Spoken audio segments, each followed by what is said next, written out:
Hey you guys, I'm so excited for our Saturday cooking class tomorrow.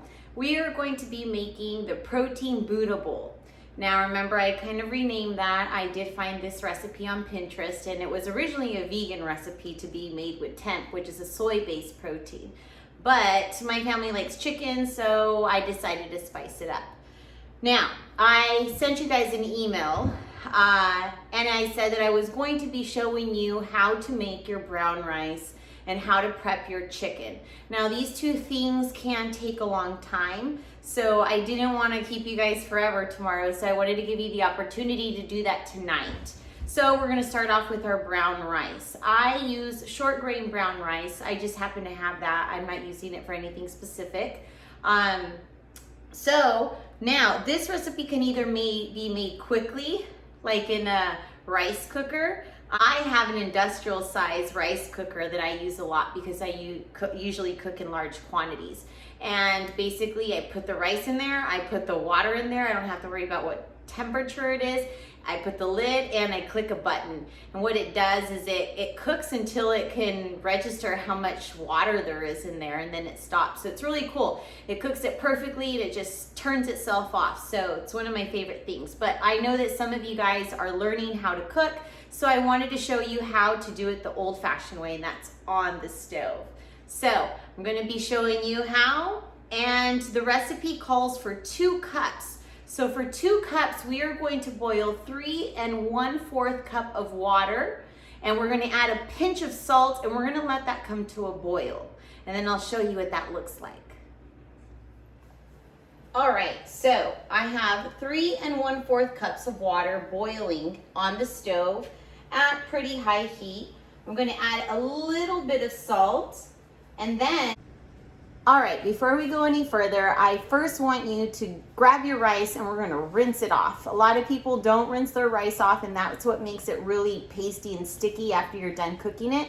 So we're gonna rinse it off under cold water, and then we're gonna add it into our boiling water, okay? So let's go ahead and look at what the water looks like so that you know kind of at what point you washed it off. So you'll see that the rice creates this like milky water type substance in this bowl. And you basically just want to keep rinsing it off until it runs clear. Then I'm going to add my rice.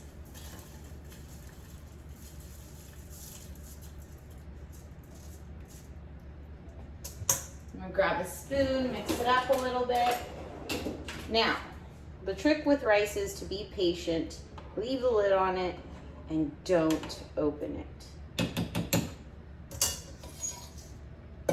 So I'm going to put it on simmer, so it's going to be low.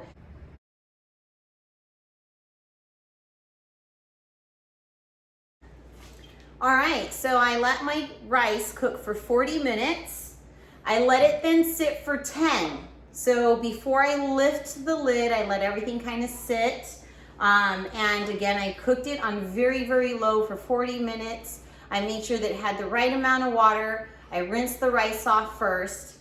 And my final product is going to be nice and fluffy rice.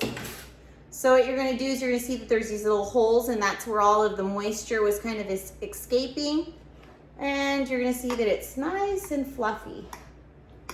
So all I added was a little bit of salt, found my patience, and really did my best at not wanting to peek underneath that lid. You might burn a few pots, but that's how you're going to learn, and that's how you're gonna learn how to make the best rice. Because you keep looking, your rice is always gonna be hard, and you're always gonna just think that you don't know how to make it, and a lot of times it's just going to be, you have to burn a few so that you figure out the temperature of your stove. You know, did you have the lid on right? Did you add the right amount of water? But as you can see, super nice, healthy, fibrous, small grain brown rice. So we got all of that prepped, and I will see you guys tomorrow.